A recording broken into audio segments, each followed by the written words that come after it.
Allô, ici Annie. Cette semaine à la Capsule Verdure, nous recevons le numéro 9, Jean-François Laplante. Allô Jean-François. Bonjour. Ça va bien? Ça va très bien. Écoute, merci de prendre du temps avec nous ce soir pour faire cette entrevue. Donc, tu viens de faire quelques heures de route. Je crois que tu habites à Saint-Constant. Exactement. Est-ce que tu habites toujours là? J'habite pas toujours là. Je suis maintenant rendu à Verdun, mais j'ai toujours resté à Saint-Constant toute ma vie avant ça. OK. Et comment tu trouves ça, le voyagement, toi, pour venir ici, les pratiques, les matchs? Là, ça va bien parce que, l'équipe nous fournit des ventes, fait que c'est le fun, on est avec les gars. Puis là, depuis un mois, on est rendu qu'on a notre chauffeur privé. Fait qu'on est chanceux, c'est plus nous qui chauffe la vanne. On a le cousin à Larry, Matt, qui vient avec nous autres à tous les matchs puis qui chauffe la vanne, fait que ça se fait très bien. Ah, ben c'est cool, ça. Absolument. Écoute, on avait lu l'an dernier que tu avais demandé d'être échangé en début de saison, quand tu jouais à Saint-Georges, pour être échangé à Sherbrooke pour te rapprocher de chez toi. Mais tu as été échangé ici à Thetford. Est-ce que tu es déçu d'avoir été échangé à Thetford? Vu que c'est pas à la porte, là. Aujourd'hui, je peux pas dire non. Sur le coup, j'avais été shaké un peu. Parce que, tu sais, là, quand tu demandes à te faire échanger, au début, je voulais me rapprocher chez moi parce que je commençais à travailler. Avant, j'étais étudiant. Donc, j'ai fini ma maîtrise. Puis par la suite, là, je suis retourné à Montréal. Avant, j'étais à Québec. Fait que là, ça changeait pour jouer à Saint-Georges. J'étais rendu vraiment trop loin. Concilier les deux, c'était trop difficile. Puis, j'ai voulu retourner, j'ai voulu me faire rapprocher de chez moi. Fait que Sherbrooke, ça a été une bonne option. Puis ensuite, pour d'autres considérations là, qui étaient extra hockey, peut-être plus au niveau financier, ça marchait plus avec Sherbrooke. Fait que là, ils m'ont échangé, puis c'est pas moi qui ai eu un mot à dire là-dessus ou quoi que ce soit. Là. Fait que sur le coup, ça a été un choc, mais après ça, là aujourd'hui, je suis content. Là, je suis bien où ce que je suis, puis je me suis adapté à ma nouvelle équipe. Ben nous, on est bien contents de t'avoir avec nous. Bien écoute, on va y aller avec des questions un petit peu plus sérieuses. Ton poids? Ouais, 190 livres. Ta grandeur? 5 et 11 et 3 quarts. Je peux pas dire 6 pieds, il en manque un peu. Est-ce que tu es marié? Non, je suis pas marié. Tu as une blonde? Oui, j'ai une blonde. Est-ce que tu as des enfants? J'ai pas la chance d'avoir des enfants. Frères et sœurs? Ouais, j'ai un frère. OK. Tu as quel âge, toi? 29 ans. 29 ans. Tu fais quoi comme métier? Je travaille au secrétariat de la condition féminine pour l'égalité entre les hommes et les femmes, pour le gouvernement du Québec. Ah, ben c'est bien. Est-ce que tu peux nous faire un petit résumé de ton premier coup de patin jusqu'à aujourd'hui? Premier coup de patin, ça a parti 3 ans dans la cour arrière avec une patinoire que mon père a faite. Ensuite, j'ai fait mon hockey mineur là, à Saint-Constant, puis dans la région de la Rive-Sud de Montréal. Puis ensuite, je suis arrivé au Midget 3 avec les riverains du Collège Charlemagne. Ensuite, j'ai été repêché junior majeur avec Halifax. J'ai joué un peu junior, mais ça encore là, le mode de vie, et tout ça, c'était pas nécessairement pour moi. Puis j'avais joué un an junior 3 avant, puis j'ai joué comme 2 mois junior majeur, puis j'étais plus heureux junior 3A. Fait que j'ai appelé mon coach à l'époque dans junior 3A quand j'étais à Rimouski, puis j'ai dit viens me chercher, c'est terminé pour moi l'expérience junior majeur. Fait que je suis retourné, puis j'ai joué beaucoup junior 3A à Contrecœur. Puis ensuite, je suis allé universitaire à Moncton. Puis ensuite, je me suis emmené dans la Ligue nord-américaine. Ça fait 5 ans que je suis ici. Ah, ben c'est bien, beau parcours. Écoute, on a donné nos 2 meilleurs pointeurs l'an dernier, soit David Massé et Nicolas Corbeil, pour avoir tes droits à toi.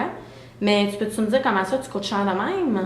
Je pense que c'est une question de fit, puis une question de ligue. Puis je pense qu'il voulait changer un peu la dynamique du groupe, étant donné des insuccès qui se sont répétés sur plusieurs années.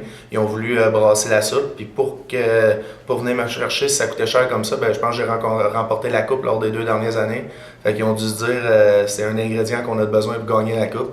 Puis je pense que c'était le prix à payer. Puis c'est ça, moi j'ai pas comme rien à dire. Je peux pas dire si je trouve que ça vaut la peine ou pas.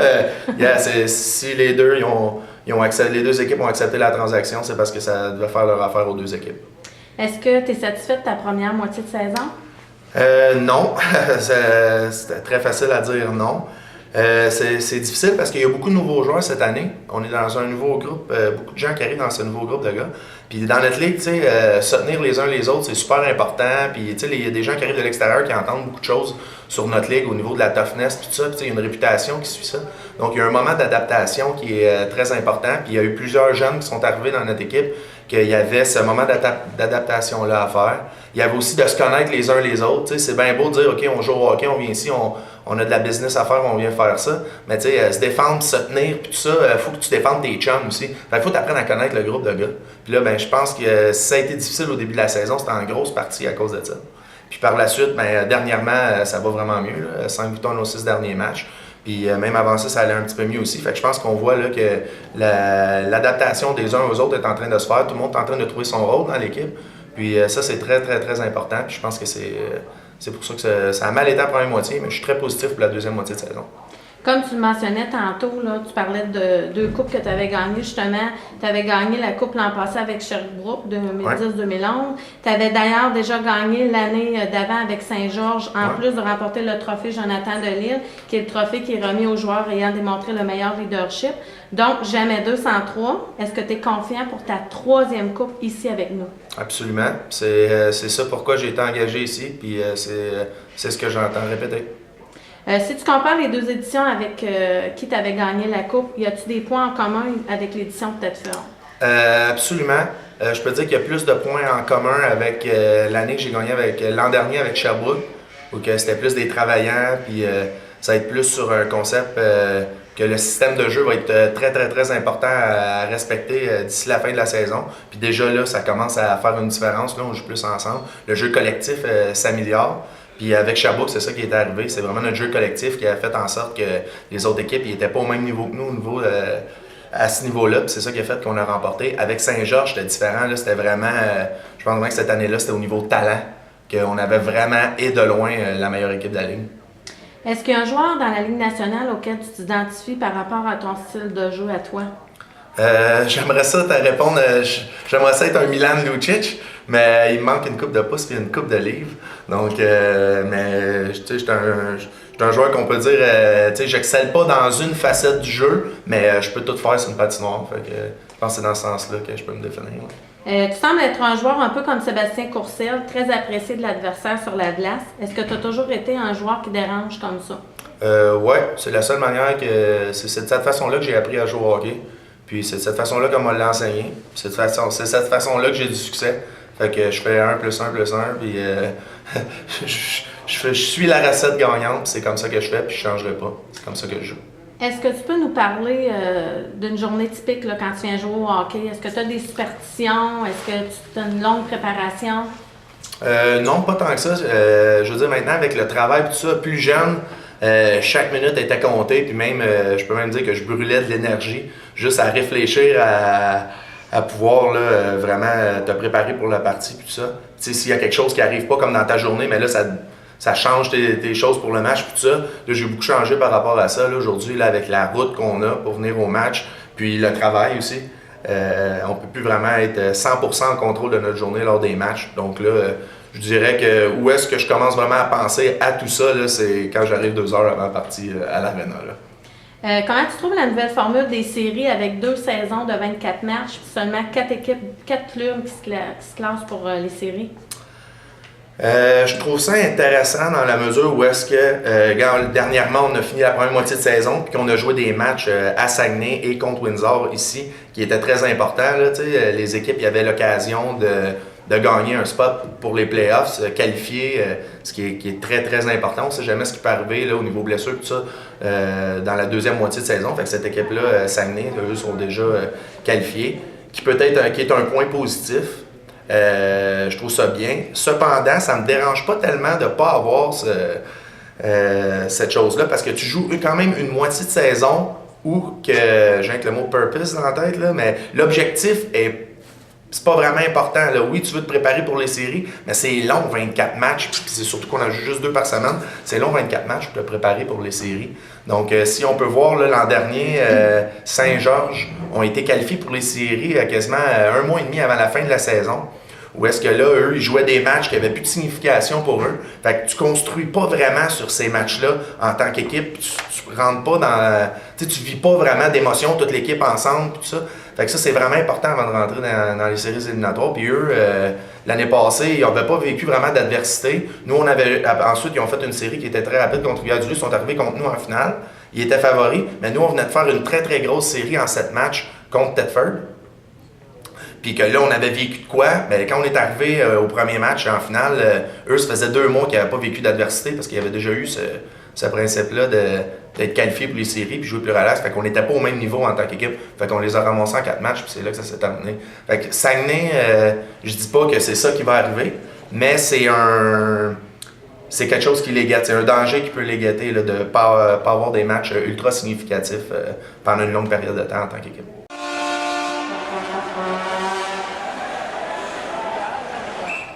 Fait que maintenant, Jean-François, on va aller avec les questions en rafale. Je te pose des questions, tu réponds à la première réponse qui vient à l'idée. Ton équipe de la Ligue nationale préférée? Je suis obligé de dire les Canadiens, j'ai toujours pris pour eux autres, là, mais ça fait une couple de fois que je dis dernièrement, je t'avais de revirer de bord pour prendre les Bruins. Ils me ressemblent pas mal plus en tant qu'équipe là, dans laquelle je voudrais jouer. Le parfum que tu portes? Only the Brave. Ta voiture de rêve? Une Ferrari F50. Oh, ouais. La voiture que tu conduis? Un peu moins luxueuse, une Ford Fusion. Ton passe-temps préféré? Je suis quelqu'un qui lit beaucoup. Ouais. Autre que le hockey, est-ce qu'il y a un autre sport que tu pratiques? Oui. Je fais du snowboard. Je joue à la balle l'été. Je suis un sportif, là, je fais plein d'affaires. Avec mon beau-père, je vais jouer au tennis. Je fais toutes sortes de sports. J'aime pas mal tous les sports. Là. Ton acteur ou actrice préféré? Je suis pas quelqu'un qui écoute beaucoup de films. Je pourrais dire que j'aime beaucoup l'humour d'Adam Sandler, mais à part ça, je n'écoute pas tant de films que ça. Tout sport confondu, un athlète que tu admires? Je pourrais dire qu'il y a quelqu'un qui m'impressionne par ses qualités physiques. Disons, LeBron James, c'est quelqu'un qui domine son sport. Puis, ouais, lui, je l'aime vraiment. Lui, c'est un solide, lui. Ton plus gros défaut? Mon plus gros défaut, c'est peut-être des fois d'avoir été un peu trop rancunier. Dans le sens que, tu sais, je sais que des fois, faut pas que ça soit tout le temps comme ça. Mais quand on me pique, je trouve ça très dur de ne pas répliquer, puis j'ai tendance à piquer 3 fois plus fort. Fait que ça peut m'occasionner des problèmes. Là. Des fois, dans le hockey, ça peut être bon, mais dans la vie de tous les jours, des fois, ça peut t'occasionner des problèmes. Fait que ça, c'est quelque chose que je le sais qu'il faut que je réfléchisse 2-3 fois des fois avant d'agir quand on me pique. Ton meilleur ami joueur de hockey? Mon meilleur ami joueur de hockey, écoute, à travers toutes les années, là, il y a beaucoup de gars que je me suis fait ami avec eux autres puis tout ça. Mais tu sais, je peux dire que depuis que je suis jeune, disons, là, puis que j'ai toujours joué avec, Larry avec nous autres, je le connais, j'étais allé à l'école secondaire avec lui, j'ai fait les sports-études avec lui. On s'est toujours suivis dans le hockey, là, puis tu sais, cette année, je suis très très content de jouer dans son équipe. Là. Ton film préféré? Mon film préféré? Je pourrais dire, là, tu sais, c'est sûr que le Gladiateur, c'est un film marquant, là, tu sais, puis que t'écoutes ça, puis tu as le goût d'être un combattant après ça, là. Fait que ça, je pourrais dire Gladiateur. Ton repas préféré? Mon repas préféré, définitivement, à cause en partie du bon homard que Cody Doucette de Saint-Georges me descend à toutes les fois qu'il descend. Qu'il revient de chez eux, lui, c'est un pêcheur de homard, puis j'adore le homard. J'ai joué 4 ans à Moncton, au Nouveau-Brunswick, puis c'est là que j'ai découvert ça. Puis j'adore le homard. OK, tu as un budget limité, tu as 1 semaine, tu pars où? Budget illimité, je sais pas si je peux dire ça à la caméra. Qu'est-ce que je ferais avec un budget illimité pendant 1 semaine? Ça serait. Non, je pense vraiment, j'emmènerais toutes les personnes que j'aime autour de moi, ma famille, mes amis, puis tout ça, puis partir en voyage, puis passer du temps de qualité avec les personnes que j'aime, là, peu importe le budget, là, je pense que c'est ça qui reste le plus important. Quelqu'un que tu admires? Quelqu'un que j'admire, ma mère. Ah ouais, définitivement. J'ai beaucoup de choses de elle, puis c'est une personne que j'admire définitivement. Ton plus beau souvenir de hockey? Mon plus beau souvenir de hockey, j'en ai plusieurs. Moi, j'ai extrêmement aimé mon séjour à Moncton, au Nouveau-Brunswick. Ça peut dire d'autres que mon plus beau souvenir, c'est une défaite, mais j'ai perdu en finale, en prolongation du championnat canadien, puis il était présenté à la maison à Moncton.